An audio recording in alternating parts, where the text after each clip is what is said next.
चमी के पत्ते को चाहे 21 हो, 11 हो, 51 हो, श्रावण महीने की 10वीं तिथि को उसको शहद में डुबोकर शंकर भगवान के शिवलिंग पर उसको श्रृंगार करो। केवल चढ़ाना नहीं है, जब शहद में डूब जाएगा तो वो चिपक जाएगा। शिव का श्रृंगार करो। क्या होगा इससे?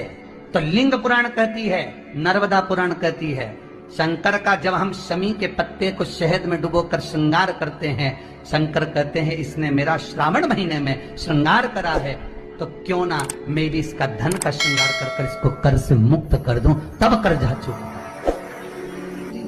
ये केवल श्रावण के महीने में किया जाता है, इसके सिवा कहीं कोई महीने में नहीं कर सकते आप। और नहीं तो बाद में कहोगे कि हमको हर महीने, तो उस महीने में कर, केवल श्रावण की 10वीं, चाहे उजाले की कर लो चाहे अंधेरी की कर लो, एक ही बार करना। चमी के पत्ते को चाहे 21 हो, 11 हो, 51 हो, श्रावण महीने की। यदि तुम्हारे घर में छोटा सा शिवलिंग है और आपको लग रहा है कि कोई व्यक्ति कोई गलत कार्य कर रहा है, या किसी ने हमारे को कोई गलत कार्य करा, कोई ने बताया आपको, वैसे तो कोई गलत होता नहीं है, धर्म के आगे क्या गलत होगा, फिर भी आपको ऐसा लगता है, एक शमी का पत्र आपके घर में रखे हुए शिवलिंग पर चढ़ा दीजिए, उसके ऊपर एक बेलपत्र चढ़ा दीजिए। किसी की सामर्थ्यता नहीं है कि दुनिया में कोई तुम पे टोना कर दे, कि टोटका कर दे, कि कोई हालत खराब, किसी की सामर्थ्यता नहीं। शमी का पौधा जिसके घर में, पर उतना याद रखना, शमी का पेड़ नहीं, बेलपत्र का वृक्ष तुम्हारे घर में हो, शमी का वृक्ष नहीं, शमी का पौधा हो रहे, जिसके घर के आसपास में, घर के नजदीक में शमी का छोटा सा पौधा होता है, वहां पर भी कोई गलत कार्य कोई कर नहीं सकता, किसी की सामर्थ्यता नहीं। यदि तुम्हारे घर में छोटा चंदन, दूसरी पत्ती पर लाल चंदन और तीसरी पत्ती पर 11 चावल गीले, पानी में उसको थोड़ा सा भिगो लें या धो लें, 11 चावल गीले शिव जी की उस पत्ती पर रखें। सबसे पहला पीला चंदन का बेलपत्र, दूसरे नंबर पर लाल चंदन का बेलपत्र, तीसरे नंबर पर जो 11 चावल आपने धोकर रखे हैं वो हाथ की हथेली में रखना है, और हाथ की हथेली में रखकर अपनी कामना कर कर भगवान शंकर से विनय कर कर पंचाक्षर मंत्र नमः शिवाय या षडाक्षर मंत्र ओम नमः शिवाय या श्री शिवाय नमस्तुभ्यम बोलकर उस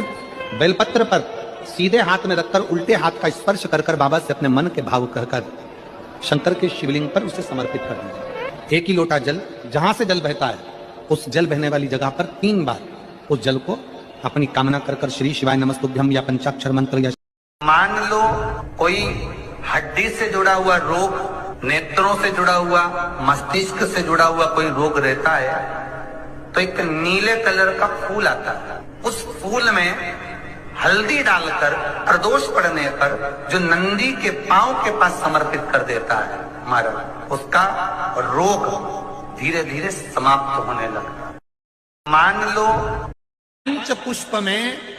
पहले नंबर का पुष्प है पारिजात का पुष्प,